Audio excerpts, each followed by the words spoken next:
Then we are coming to nature of the development. Development कैसे होता है, क्या नेचर है उसका, ये हम जानते हैं कि नेचर ऑफ ह्यूमन डेवलपमेंट कैसा होता है. That is you can say basic characteristics क्या है ना. Yes sir. डेवलपमेंट कैरेक्टरिस्टिक्स की जो हम बात कर रहे हैं, तो जैसे मैंने बोला कि development physical, motor, emotional, language, intellectual, social, behaviour ये होता है. और ये हमेशा क्या होता है कि एक साथ होता है, ऐसा नहीं कि अलग अलग हो रहा है. Everything is interdependent. जैसे अगर बच्चा खड़ा होना नहीं सीखेगा तो चलना नहीं सीखेगा.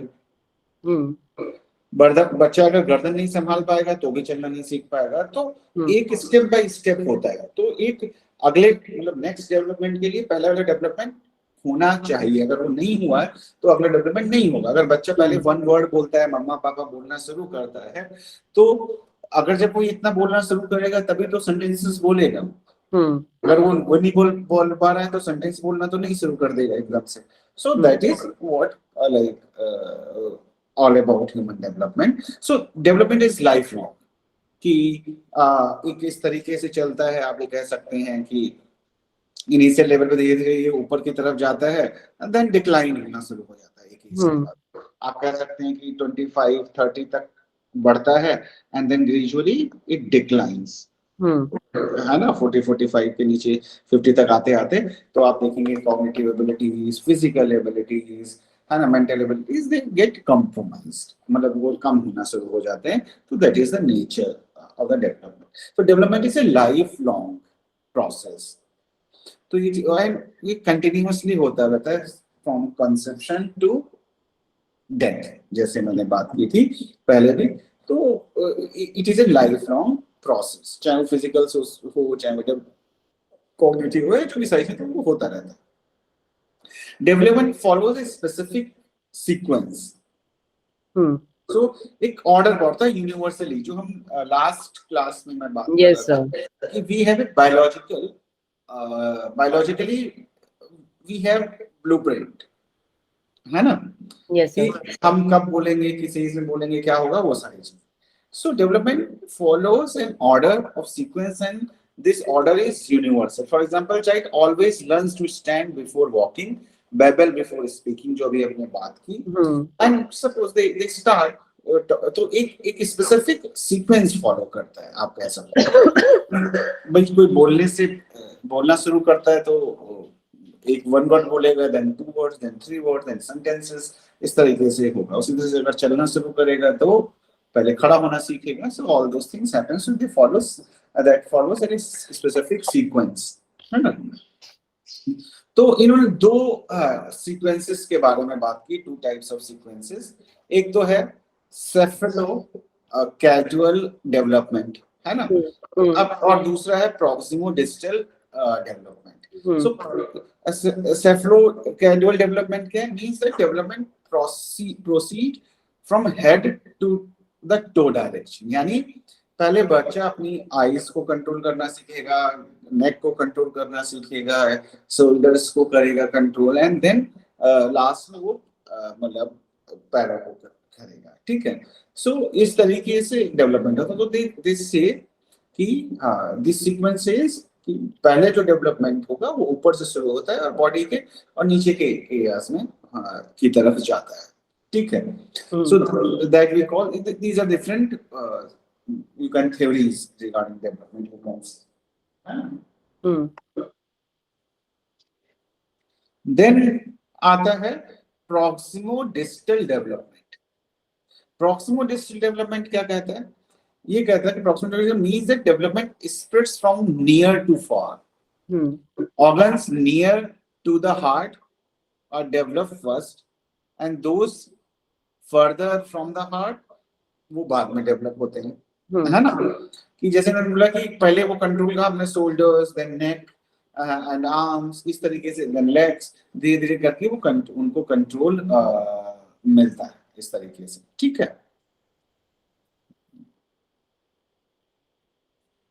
तो प्रॉक्सिमो डिस्टल हम इसको बोलते हैं. तो ये क्लियर है आपको? Yes sir. है ना. सो प्रॉक्सिमोडिस्टल एंड सेफेलोकैडोल, तो दो तरह के डेवलपमेंट हुए। ये इंपॉर्टेंट चीजें हैं, अगर एग्जाम में आता है कैरेक्टरिस्टिक्स आपको लिखना है तो ये आप ये टर्म्स याद करके रखना है। यस सर, है ना। सो मेमोराइज तो मोस्टली पूरा ही करना पड़ेगा, जो मतलब जैसे कुछ अंडरस्टैंडिंग बेस्ड होगा, कुछ मेमोराइज करना पड़ेगा। नहीं, आप सिर्फ इसकी हेडिंग्स याद रखोगे तो आपको समझ में आएगा। इसमें जो बता रहा हूँ वो इसी पॉइंट ऑफ व्यू से बता रहा हूँ कि जिससे आपको याद रहे, है ना। Yes. कि अब जनरल चीजें हैं, इसमें कुछ स्पेसिफिक है, लेकिन हाँ टर्म जैसे सेफेलोकैडोल डेवलपमेंट है, प्रॉक्सिमोडिस्टल डेवलपमेंट है, तो ये टर्म जरूर याद करनी पड़ेंगे। बाकी तो जैसे हम लोग जो हेडिंग्स कर रहे हैं, तो हेडिंग्स अगर आप याद रखोगे तो accordingly then you can write. Yes sir. Then development is irreversible, कि आगे की तरफ होता है कि ऐसा नहीं होता है कि बच्चा क्या कहते हैं आज दौड़ रहा है और कल नहीं चल पाएगा, है ना। Alternatives, there is some problem, there are some problems, like there are disorders जहाँ पे बच्चे कुछ एक एज तक बोलना शुरू कर देते हैं and then regression हो जाता है, फिर they not able to do it, right? So that happens, but that at very early age. So usually development is irreversible, है ना। अगर आपकी हाइट जैसे इसमें एग्जांपल दिया है 5 फीट हो गई तो वो 4 फीट नहीं हो सकती, है ना। और खासतौर पर अगर हम फिजिकल डेवलपमेंट की बात करें तो वो नीचे की तरफ नहीं जाता। देन आता है इंटेलेक्चुअल एबिलिटी, और वो सारी चीजें डिफरेंट रीजन से हो सकती हैं, है ना। कुछ डिसऑर्डर्स में होता है, लेकिन हम लोग it is a progressive reversible thing. So development proceed from general to specific. अब जनरल टू स्पेसिफिक क्या है, पहले तो जनरल रिस्पॉन्सेज आते हैं, है ना, and they become more specific, है ना। सो अब जिस एग्जांपल में जैसे इन्होंने दिया हुआ है कि अब जैसे एक और इस एग्जांपल के अलावा भी है चीजें, जैसे बच्चा है तो पहले कोई भी चीज फर्स्ट थिंग जो एक रिफ्लेक्स के थ्रू सीखता है, वो सीखता है कि एक एज पे जैसे वो 3-4 मंथ 6 मंथ्स का होता है। So at that point of time everything जो भी उसके हाथ में आप पकड़ाओगे वो मुंह में डाल देगा। But gradually after some time वो बच्चा ये सीखता है कि कौन सी चीज मुंह में डालनी है, कौन सी चीज मुंह में नहीं डालनी। तो दे बिकम स्पेसिफिक कि अगर बिस्किट दोगे तो मुंह में रख लेंगे, अगर आप उनको पेन पकड़ाओगे तो नहीं डालेंगे मुंह में, है ना। तो सिमिलरली कि स्पेसिफिक मींस, अगर एग्जांपल इसमें जो उन्होंने एग्जांपल दिया है उसको अगर हम देखें तो मैंने बोला कि बच्चा ने बिस्तर गीला कर लिया या अपना डायपर गीला कर लिया या क्या कहते हैं उसको भूख लग रही है या उसको कोई मतलब कोई भी डिस्कम्फर्ट वाली सिचुएशन है अगर, तो वो क्या करता है, वो रोता है। But after some time at age of 3, 4, 5 वो क्या सीख लेता है, उसको पता है भूख लगी है तो क्या करना है, किस तरह से एक्सप्रेशंस देने, क्या करना है, क्या मांगना है, क्या तो वो सारी चीजें हैं वो स्पेसिफिक हो जाती हैं जो डिफरेंट चीजें की डिमांड वो रखता है या जिस तरह की चीज। Child develop as a whole, जो मैं भी बात कर रहा था कि ऐसा नहीं है कि अलग अलग कुछ डेवलपमेंट हो रहा, एवरीथिंग लाइक चाहे वो सोशल है, फिजिकल है, मेंटल है, वो सारी की सारी एक साथ डेवलप होती है, मतलब साइमल्टेनियस डेवलपमेंट, और एक दूसरे के ऊपर डिपेंडेंट भी है ना। डिपेंडेंट कैसे है कि अगर मुझे एक सोशल रिलेशनशिप बच्चा जब डेवलप करता है अपने पीयर ग्रुप के साथ में, तो उसको इमोशनल डेवलपमेंट भी होना चाहिए, उसका सोशल डेवलपमेंट भी होना चाहिए, physical development, so that he can approach to other children. So सारी चीजें अगर एक साथ नहीं होंगी कि ठीक है वो चला तो जाता है लेकिन उसको पता नहीं है कैसे बात करनी है, क्या करना है। जैसे एमआर बच्चे होते हैं, मेंटली इंटेलेक्चुअली डिसेबल्ड बच्चे होते हैं, तो उनका फिजिकल डेवलपमेंट तो हो जाता है बट कॉग्निटिव डेवलपमेंट नहीं होता, तो they don't know how to play different games, how to like coordinate with others, how to respond to others. So they are not able to learn that. So in these kind of issues, but अगर हम overall normal development की बात करें तो सारे के सारे development एक साथ साइमल्टेनियसली होते हैं, है ना। और एक एक क्या कहते हैं और एक टाइम तक होते रहते हैं, so that they can reach to their own like you can say they can achieve highest like potential, or you can say highest level of like mastery in those areas जो हम बात कर रहे हैं, है ना। Then next जो है 6th one is development is cumulative in nature. Again बात कर चुके हैं हम लोग, है ना। इसमें क्या है कि हमेशा जो cumulative का मतलब क्या होता है कि भाई ऐड ऑन करते चले जा रहे हैं। तो जब एक फर्दर डेवलप एक बेसिक डेवलपमेंट होता है उसके ऊपर ही अगला डेवलपमेंट होगा, है ना। और तो in many organism the next development always follows the previous. Other word we can say that the previous development acts as a base for the following development. बच्चा बैठना शुरू हो गया तो खड़े होने की कोशिश करेगा, खड़ा होना शुरू हो गया तो वो चलने की कोशिश करेगा। So, जो previous development है that works as a like आप कह सकते हो कि एक बेस की तरह काम करता है ना। तो वर्ड्स बोलना शुरू किया है तो होगा उसी तरीके से। अगर फिजिकल डेवलपमेंट की हम बात करें तो उसके जो दांत आते हैं जब गम्स बहुत टाइट हो जाते हैं, स्पेसिफिक एज पहुंच जाते हैं स्पेसिफिक लेवल पे, देन टीथ आना शुरू होते हैं, है ना। अदरवाइज गम्स तो बोल नहीं कर पाएंगे ना। सो ये फिजिकल हो, मेंटल हो, कॉग्निटिव डेवलपमेंट हो, सारे इसी तरीके से। तो चीजें cumulative in nature, and then development varies from child to another. अब हम आप बात करते हैं इंडिविजुअल डिफरेंसेस की बात के बारे में। तो वेरीज का मतलब ये है कि इंडिविजुअल डिफरेंसेस हैं यहाँ पे, है ना।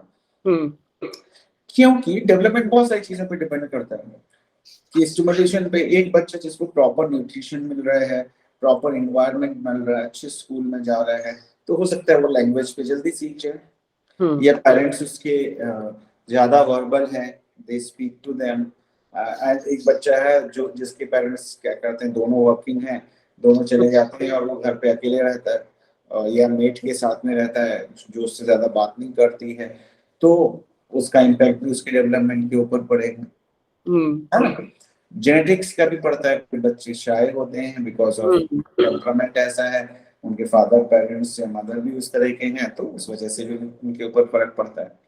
तो देयर आर मल्टीपल फैक्टर्स जो हमारे डेवलपमेंट को अफेक्ट करते हैं, और इंडिविजुअल टू इंडिविजुअल वैसे भी डिफरेंस होता है। अगर आप बच्चों को देखें वैसे भी हम बच्चों को देखती तो क्या होता है, कोई बच्चा 9 मंथ्स में चलने शुरू कर देता है, कोई बच्चा क्या कहते हैं 1.2 इयर्स में चलता है, यानी क्या कहते हैं 14 मंथ्स में चल रहा है, कोई 8 मंथ्स में चल रहा है, कोई 12 मंथ्स में चल रहा है। तो ये इंडिविजुअल डिफरेंसेस भी होते हैं और उसके कई रीजंस हो सकते हैं, जेनेटिकल हो सकता है, एनवायरनमेंट भी हो सकता है, स्टिमुलेशन उसको कैसा मिल रहा है। और कई बार आप देखोगे बच्चे जो जॉइंट फैमिलीज में जो हम लोग ऑब्जर्व करते हैं, जॉइंट फैमिलीज में जो बच्चे रहते हैं उनकी वर्बल स्किल्स ज्यादा बेटर हो जाती है ना। They know how to deal with different kind of people, है ना, हाउ टू नेगोशिएट, बहुत सारी चीजें वो लोग सीखते हैं। जो सिंगल फैमिली में रहते हैं उनके डिफरेंट तरीके का वो होता है, एंड देन उसी तरह से सिंगल चाइल्ड है तो उसका भी इफेक्ट पड़ता है। तो देयर आर मतलब कहने का मतलब ये है कि there are number of factors that affect the development, and that is why there is a individual differences. और वो reasons biological, environmental कुछ भी हो सकता है। Biological environmental context strongly influence development, जो मैंने पहले भी बात की, कर ही रहे थे individual differences जो हमारे उस तरह का। तो हमारा कल्चर है ना, हमारा इकोलॉजिकल कॉन्टेक्स्ट, हमारी फैमिली, सिंगल पेरेंट अगर क्लियर कर रहा है तो उसका भी इफेक्ट पड़ेगा। हम क्या कहते हैं प्लेन्स में रह रहे हैं तो अलग पड़ेगा हमारा, जो अगर हम माउंटेन्स में रह रहे हैं तो अकॉर्डिंगली हम लाइफ स्टाइल डिस्कस करते हैं, उसी तरह का हमें एनवायरनमेंट भी मिलता है ना। तो ये सारी चीजें होती हैं जो हमें अफेक्ट करती हैं। तो हमारा जो बायोलॉजिकल और एनवायरनमेंट है दोनों का ही इम्पैक्ट हमारे ऊपर पड़ता है। ऑलरेडी इससे पहले वाली उसमें भी हमने डिस्कस किया ही है ये चीजें। Development is multi dimension and multi direction. मतलब मल्टी डायमेंशन हमें पता लग गया कि भाई जो डिफरेंट एरियाज चाहे फिजिकल है, सोशल डेवलपमेंट है, इमोशनल डेवलपमेंट है, कॉग्निटिव डेवलपमेंट, दे हैपेंस टुगेदर, है ना, साइमल्टेनियसली होते हैं, है ना। अब मल्टी डायरेक्शनल का मतलब ये होगी कि कुछ चीजें क्या होती हैं कि सर्टेन एज पे डेवलप होती है।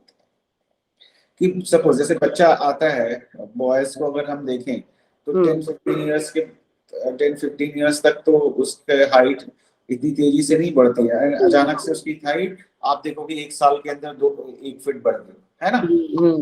सो ये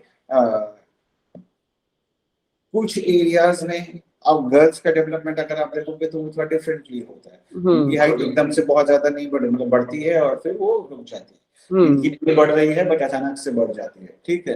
एंड देन इसी तरीके से और भी ये जो कॉमन ऑब्जर्वेशन है हमारा, मैंने वो बताया आपको, है ना। तो अब कुछ एरियाज में बहुत तेजी से डेवलपमेंट होता है, किसी में बहुत आराम से हो रहा है। तो लेकिन होता साथ साथ में ही है सबके। लेकिन ये मल्टी डायरेक्शनल हो सकता है कि कहीं पे मल्टी डायमेंशनल का मतलब मैंने बताया, मल्टी डायरेक्शनल किसी एक एरिया में ज्यादा ग्रोथ हो रही है, किसी में कम हो रही है।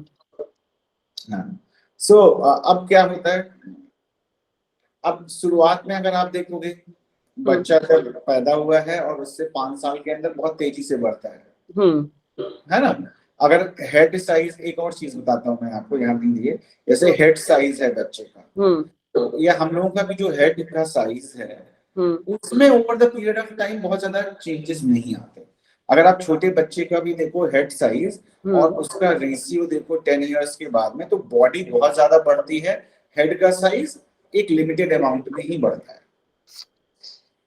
है ना। ऐसा तो है नहीं कि बच्चा जब सपोज बच्चा 2 फीट का था, जब हाइट थी उसकी 2 फीट थी, तो उसका head size, head circumference suppose जो भी मानना चाहे है, और मतलब तो उसका जो रेशियो है बॉडी के डेवलपमेंट का और हेड के डेवलपमेंट का, है ना। तो हेड का डेवलपमेंट एक 4-5 साल 6 साल के बच्चे का हेड लोगे आप का साइज, और उसी बच्चे का एडल्ट की एज में लोगे तो उसमें बहुत ज्यादा डिफरेंस नहीं आया होगा। पर अगर बॉडी मतलब आर्म्स, लेग्स और बाकी बॉडी को अगर आप देखोगे तो बहुत क्या कहते हैं, ज्यादा चेंजेस आए हुए होते हैं, मतलब उसमें बहुत ज्यादा डिफरेंस होता है। राइट, क्लियर है ये? Yes sir. हाँ, तो अब डेवलपमेंट का मतलब ग्रोथ एंड डिक्लाइन दोनों है। सर्टेन एज तक तो हमारी ग्रोथ हो रही है, after that it start declining, है ना। सो एक सर्टेन एज के बाद आपकी हाइट बढ़ना बंद हो जाएगी, एक सर्टेन एज के बाद आपका जो कॉग्निटिव एबिलिटीज है वो डिटेरियोरेट होना शुरू हो जाएंगी। तो ये सारी चीजें होती हैं। ठीक है, इतना क्लियर है? Yes sir.